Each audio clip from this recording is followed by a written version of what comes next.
Hello everyone, मेरी YouTube channel UPSC notes by Shikha में आपका स्वागत है। दोस्तों, आज हम बात करेंगे रियासतों व देशी रियासतों व यूरोपीय बस्तियों के एकीकरण के विषय में।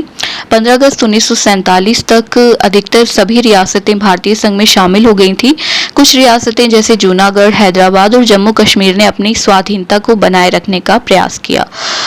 सबसे पहले बात करते हैं जूनागढ़ की स्थिति के विषय में। जूनागढ़ सौराष्ट्र के तट पर एक छोटी सी रियासत थी जो तीन तरफ से भारतीय भूभाग से घिरी हुई थी। यहाँ के नवाब ने 15 अगस्त 1947 को अपने राज्य का विलय पाकिस्तान के साथ घोषित कर दिया, जिससे वहाँ की जनता, जो कि अधिकांश हिंदू थी, ने भारत में विलय के लिए जन आंदोलन शुरू कर दिया। नवाब भागने के लिए मजबूर हो गया और तत्कालीन परिस्थिति में वहां के दीवान शहनवाज भुट्टो ने भारत सरकार को हस्तक्षेप के लिए आमंत्रित किया। इस फरवरी 1948 में रियासत में एक जनमत संग्रह कराया गया जो भारत के पक्ष में आया।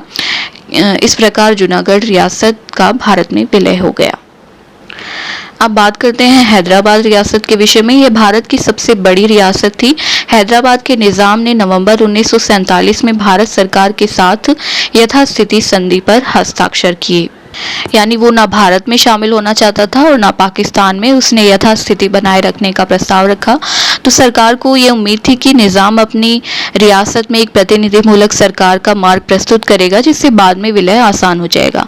इसी बीच यहाँ की जनता ने निजाम के विरुद्ध आंदोलन छेड़ दिया। इससे रियासत में कुछ अलगाव उपद्रव शुरू हो गए, जिससे भारतीय सेना ने ऑपरेशन पोलो या कैटरपिलर के तहत हैदराबाद में 13 सितंबर 1948 को प्रवेश किया। अंततः निजाम ने आत्मसमर्पण कर दिया। नवंबर 1948 में भारतीय संघ में विलय को निजाम ने स्वीकार कर लिया। सरकार ने उसे औपचारिक शासक के रूप में बहाल रखा तथा उसकी ज्यादातर संपत्ति को अपने पास रखने की अनुमति दे दी और इस तरह हैदराबाद का भी भारत में विलय हो गया। अब बात करते हैं जम्मू कश्मीर रियासत के विषय में। जम्मू कश्मीर एक ऐसी रियासत थी जो इन दोनों से भिन्न थी। उसकी भौगोलिक स्थिति के कारण राज्य की सीमा भारत तथा पाकिस्तान दोनों से मिलती थी। यहाँ का शासक हिंदू था और अधिकांश जनता मुस्लिम थी, जबकि इन दोनों रियासतों में शासक मुस्लिम थे और अधिकांश जनता हिंदू थी। शासक हरि सिंह किसी एक देश में विलय के बजाय स्वतंत्र रहना चाहते थे, लेकिन नेशनल कॉन्फ्रेंस के नेता शेख अब्दुल्ला भारत में कश्मीर का विलय करना चाहते थे, जबकि भारत चाहता था कि कश्मीरी जनता जनमत संग्रह द्वारा इसका निर्णय ले कि उन्हें भारत में शामिल होना है या पाकिस्तान में। 22 अक्टूबर 1947 को पाकिस्तानी सैनिक अफसरों के नेतृत्व में पठान कबीलाइयों ने कश्मीर में घुसपैठ कर दी। 26 अक्टूबर 1947 में कश्मीर को बचाने के लिए राजा हरि सिंह ने जम्मू कश्मीर का भारत में विलय नामक विलय पत्र पर हस्ताक्षर कर दिए और शेख अब्दुल्ला को रियासत का प्रमुख बनाया गया। भारतीय सेना ने पठान कबाइलियों को खदेड़ दिया।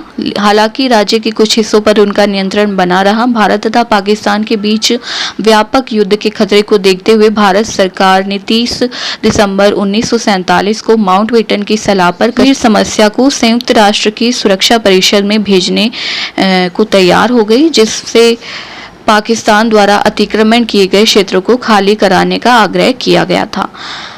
1951 में संयुक्त राष्ट्र ने एक प्रस्ताव में पाकिस्तान अधिकृत कश्मीर यानी पीओके से पाकिस्तान की सेनाओं को हटा लिए जाने के बाद संयुक्त राष्ट्र की देखरेख में एक जनमत संग्रह का प्रावधान था। यह प्रस्ताव विफल हो गया क्योंकि पाकिस्तान ने आज के पीओके से अपनी सेनाओं को बुलाने से इनकार कर दिया और इस तरह पाकिस्तान ने पीओके पर आज तक अपना नियंत्रण बनाए रखा हुआ है। और जवाहरलाल नेहरू की यही सबसे बड़ी गलती रही कि उसने यह प्रस्ताव संयुक्त राष्ट्र में रखा। अगर वैसा नहीं करते तो आज पाकिस्तान अधिकृत कश्मीर भारत का हिस्सा होता। अब बात करते हैं यूरोपीय बस्तियों के एकीकरण के विषय में, जिसमें फ्रांसीसी और पुर्तगाली बस्तियां थी जो कि आज़ादी के बाद भी इनके नियंत्रण में रही। पहले बात करते हैं फ्रांसीसी बस्तियां किस प्रकार भारतीय राज्य क्षेत्र में शामिल हुई। स्वतंत्रता के समय भारत के चंद्रनगर, पांडिचेरी, कराईकल, माहे, यनम आदि क्षेत्र फ्रांस के अधिकार में थे। अपनी भौगोलिक स्थिति के कारण इन क्षेत्रों में अलग अलग जनमत संग्रह कराया गया। 1 नवंबर 1954 को इन चारों क्षेत्रों का नियंत्रण भारत को प्राप्त हुआ। 1956 में भारत तथा फ्रांस के मध्य विलय संबंधी संधि हुई और 1962 में इस संधि को फ्रांसीसी संसद द्वारा अनुमोदित किए जाने पर भारत को इन क्षेत्रों का वैधानिक अधिकार भी प्राप्त हो गया।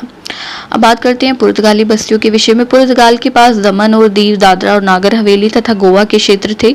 पुर्तगाल आसानी से अपने उपनिवेश छोड़ने को तैयार नहीं थे, किंतु यहाँ की जनता को पुर्तगाली शासन स्वीकार नहीं था। तत्पश्चात जुलाई 1954 में दादरा और नागर हवेली में जन आक्रोश भड़का और जनता ने पुर्तगाली शासन को उखाड़ फेंका। दिसंबर 1961 में भारतीय सेना ने गोवा में प्रवेश कर गोवा के गवर्नर जनरल को आत्मसमर्पण के लिए विवश कर दिया। जल्द ही दमन और दीव को भी भारत के अधिकार क्षेत्र में ले लिया गया। प्रशासनिक तौर पर गोवा, दमन, दीव और दादरा नागर हवेली को शुरुआत में केंद्र शासित प्रदेश का दर्जा दिया गया। 1987 में गोवा को एक स्वतंत्र राज्य बना दिया गया, किंतु दमन, दीव और दादरा नागर हवेली आज भी केंद्र शासित प्रदेश हैं। तो इस प्रकार भारत सरकार ने देशी रियासतों और फ्रांसीसी और पुर्तगाली बस्तियों का भारत में विलय निश्चित करा लिया। तो दोस्तों, अगर आपको हमारी वीडियो पसंद आई तो हमारे चैनल को सब्सक्राइब करें और बेल आइकन का बटन दबाएं।